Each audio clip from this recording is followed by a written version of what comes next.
Hello, ladies and gentlemen. Sorry to walk into the shot. Here where I am. Hello. Hello, ladies and gentlemen. My name is Glenn O'Sara, president of the Brooklyn Tea Party. Welcome to our meeting on February 23rd, 2025, for the Brooklyn Tea Party. Well, today marks 1 month and 3 days that our president on steroids has been 1 month and 3 days. Does it really feel like 1 month and 3 days, or does it feel like 5 years already passed? Okay, because the other guy, when he was on vacation for 577 days, right, which is over a year and a half or more of his presidency on the beach or at the visiting nurse service, visiting angels, whatever he was being tended to, he was not in the White House doing business. Well, you know what? In hindsight, maybe that was a good idea, because if he was in the White House for a year and a half more, what more damage could this feeble freak would have done to the nation? Well, thank God we'll never find out, but we are finding things out. We're finding things out like, $20 million going to Sesame Street in Iran. Wow. Sunny days. Well, sunny days indeed, but no more 20 million for you, Iran, for Sesame Street. What the heck is going on here? I'm thinking most of these things that we're finding out, condoms for Hamas, or they say it's not Hamas, it's for Bolivia, whatever, I don't know. Either way, our money is going to garbage. So they uncovered at least 55 billion at that point in time of finding out where the stuff has gone. There's more to go. We're going to do an audit of Fort Knox. The last audit of that was, I believe, in 1974, when Nixon was president. I think it's time to start auditing and see what's in there. Hopefully it's not spray paint gold bricks made out of cinder blocks, okay? So we shall see what is in Fort Knox, and we will uncover many lies in our government. The Kennedy assassination, Martin Luther King assassination, all these conspiracy theories that wind up, maybe it's not such a conspiracy theory after all, because we live in the world of that can't happen, has happened. We lived through COVID, and we understood that the people screaming on the sidelines weren't so crazy after all, right? Take the shot. It's good. You love grandma, don't you? If you don't take the shot, you'll kill grandma. You won't catch COVID. It's safe and effective. Okay, why am I signing this waiver that says if I get any adverse effect after 2 weeks or such and such, I can't sue the drug company? Emergency use. Why is this emergency use? Am I a guinea pig? Yes, you are. Make sure you get your boosters, your 15th booster, everyone, because COVID, see, when you get a vaccine, you don't get it, right? I mean, I didn't get a little bit of polio as a kid. I got the polio shot. I guess that worked, because I didn't start reciting FDR speeches. You know, he had polio. I didn't go, yesterday, December 7th, 1941, a date that will live in infamy. No, we did not get a little bit of polio, did we? That's a vaccine. That one worked. Not COVID. It's not a vaccine. I don't know what the heck it is, but it's certainly not what they said it was. And that's why we have to uncover the lies of our government. We, the people, are the bosses. Those politicians are the servants of the people. But people fail to remember that when they're elected. They fail to realize that, but not President Trump. Here they say this philandering, whatever, businessman, he's unethical, whatever, blah, blah, he's a threat to democracy, blah, blah, blah. He's the most honest politician you could ever think of. Think about it. He says he's going to do something, and he certainly tries to fulfill his wish, his promises. But the other politicians just blow smoke up you know where, and they lie and lie and lie. Because they're in bed with money. It's amazing that you could be a politician, worth a certain amount of money, never had a real job, became a whatever, assemblyman, congressman, what have you, and all of a sudden you're worth 10, 15, 20 million. How did that happen on a salary of 80-something thousand to 100-something thousand dollars a year? I'd like to know, because I've been in politics for 31 years, and I never got rich. Maybe I'm doing something wrong. But at the end of the day, I don't feel like going to jail. So that is what is going on here. We're having a lot of corruption, having the sun shined, being as a cleanser, looking in and seeing what is going on. And that is why you see these Democrat politicians. I'm not saying Republicans are pure, they're far from it. We have, I call them Republicrats, okay? We have the Mitch McConnell, Mr. Turtle, and you have the others that are the ones that are in bed in the swamp. But basically you had these Democrats screaming on the sidelines going, oh my God, Elon Musk. Like, is he gonna really steal your credit card information or your Social Security to open up a credit card? He's the world's richest man. I don't think he needs your money to open up a credit card. So these people need to wake up, because when you get a job, don't you give your Social Security number out? When you go to the doctor's office, don't they ask you to fill out those annoying paperwork? And what do they always ask? Your Social Security number, right? So your number's been floating around very much. And so what happens when that doctor's office closes? You have what? You have your records out in the open. Do they pay to properly storage it or shred it? Who knows? Abandoned buildings find old paperwork all the time. Old sanitariums, if you ever watch these ghost shows, whatever, there's always people's files just waiting there to be looked at. So your information is not protected. So give me a break with the outrage. Rolling out the 1890s fainting couch, like, oh my stars, because your corset's too tight. Wake up, people. Stop having that crappy outrage when there is no reason to have outrage to begin with. The outrage should be the waste of our money. We spend a lot of money on bull crap. We waste so much money.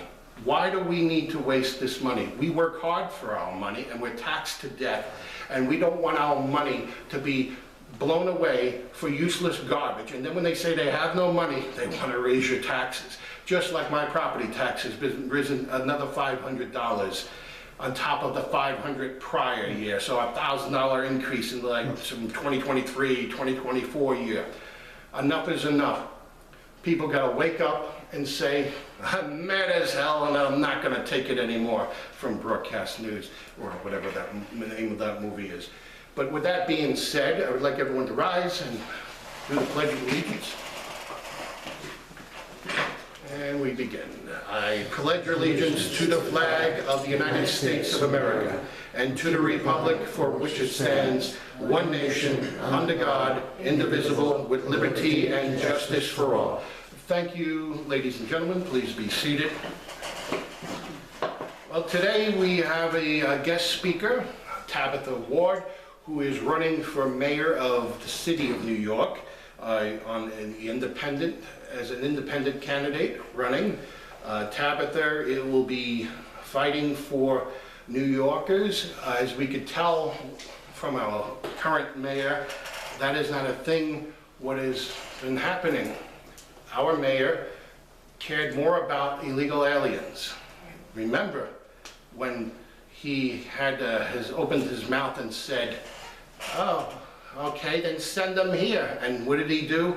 He greeted the illegal aliens that were being busted by Texas with his swag bag, like they're coming out of the Emmys, right? They're coming out, they get their little swag bag, a little gift package from Louis Vuitton or whatever, who was sponsoring the event that day, right, at the awards, and giving them the nice shaking of the hand. Just go, it's on YouTube, you could find it very easily.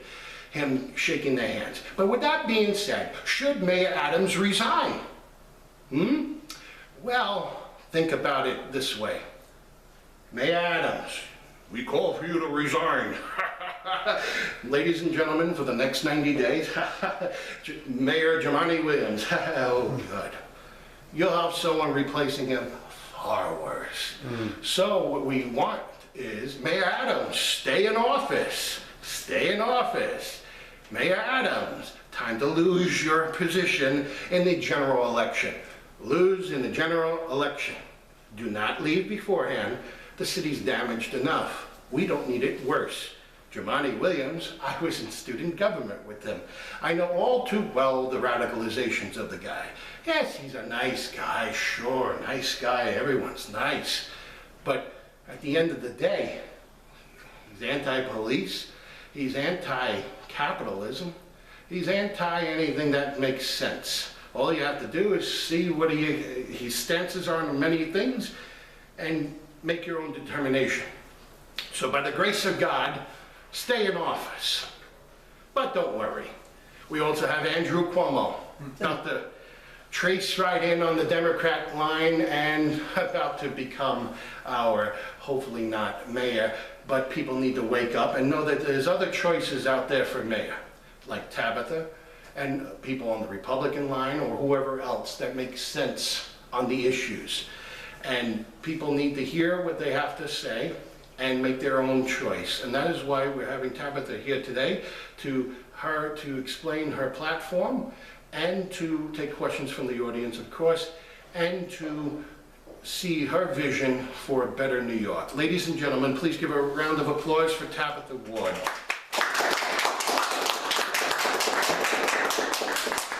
Yes. Okay, Tabitha, step right there. Thank you. Thank you.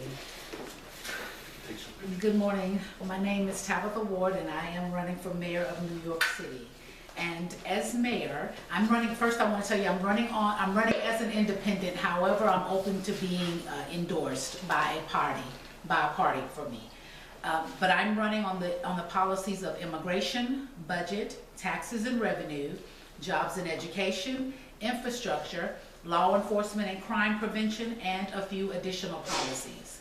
Now, I will go over just a couple of items under each of my policies, and then I will be open for any questions that you may have, in order to save on time.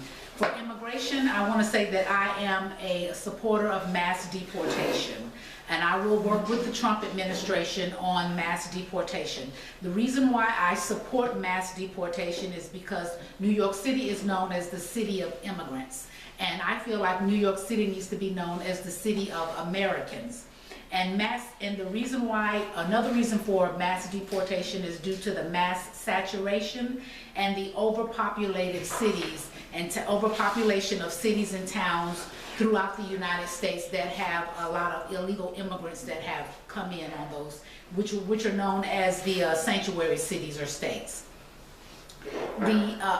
Additionally, I do not feel like New York City should be a safe haven for those who qualify under the programs, such as the CHNV program, which is known as the Cuba, Haiti, Venezuela, and Nicaragua and Venezuela program. I do not think that New York City should be a safe haven for that, because due to the mass saturation and the overpopulation with those programs.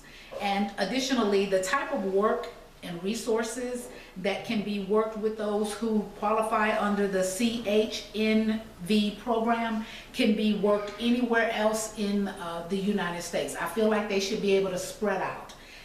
With the United States, there are approximately 20,000 incorporated cities and towns in the United States of America. So with there being approximately 20,000 incorporated cities and towns in the United States of America, I do not support sanctuary cities and states. I don't support it. Under the budget, I want to say that under the budget, I will overhaul the social programs that are within New York City to include the rental assistance program. That is with City FEPS, Section 8, Section 9. There are those who qualify under different type of co-op programs. I am going to have it to where, as mayor, every recipient under the rental assistance program will receive their finances directly, will receive their income directly, instead of it going directly to the landlord.